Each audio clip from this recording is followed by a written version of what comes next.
This is a quick demo to show what to do with the downloaded files for the trim program demonstration. Once you've downloaded and extracted the files, you should have these three files. Start the tuneboy trim program, tell it to unblock,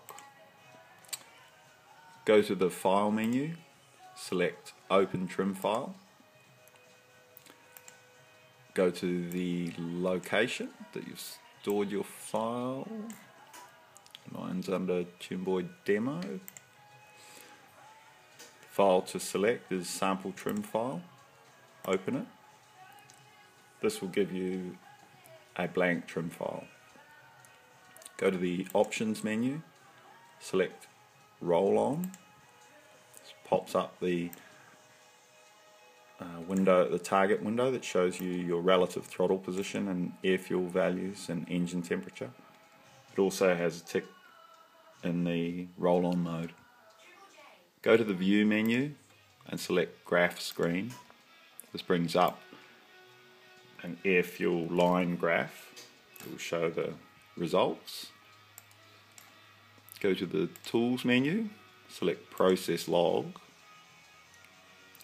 Select the log file. This is the log multistrata file. Select open. Put a tick box, put a tick in the process in real time and make sure that your RPM and throttle zone percent is set to 30. Now just select process log file. You see the engine temperature from the bike and the air fuel ratio is showing. If I go to the tab that shows me my air fuel ratio for the front cylinder, you'll see it's being populated with the numbers. This was recorded from a run on the dyno. If I go on the air fuel for the rear, it shows the air fuel values for the rear cylinder. The software is set up, you can see the yellow square dancing through here. This is showing the throttle position relative to the closest point in the map.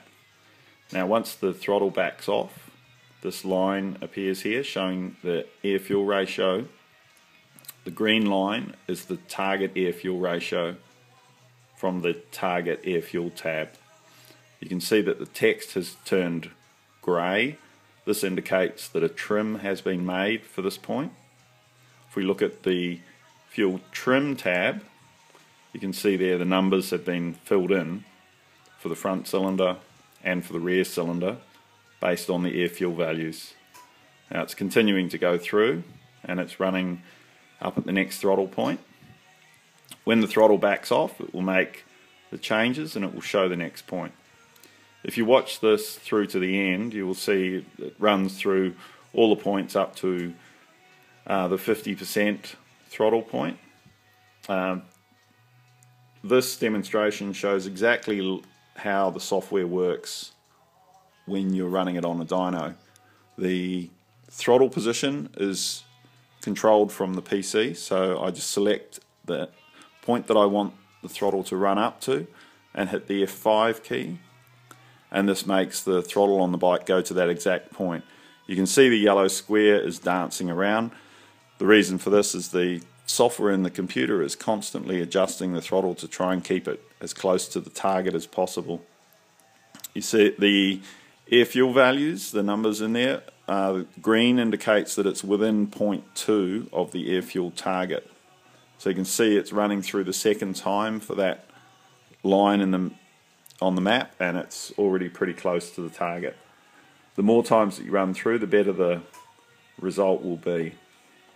You can see on the air fuel trace there that the yellow line is now following pretty close to the green line, which is the target. The engine temp is shown up here, so you can monitor that while you're on the dyno to make sure there aren't, the bike doesn't get too hot. Now I'll stop it there, and you can do all of this and watch it yourself.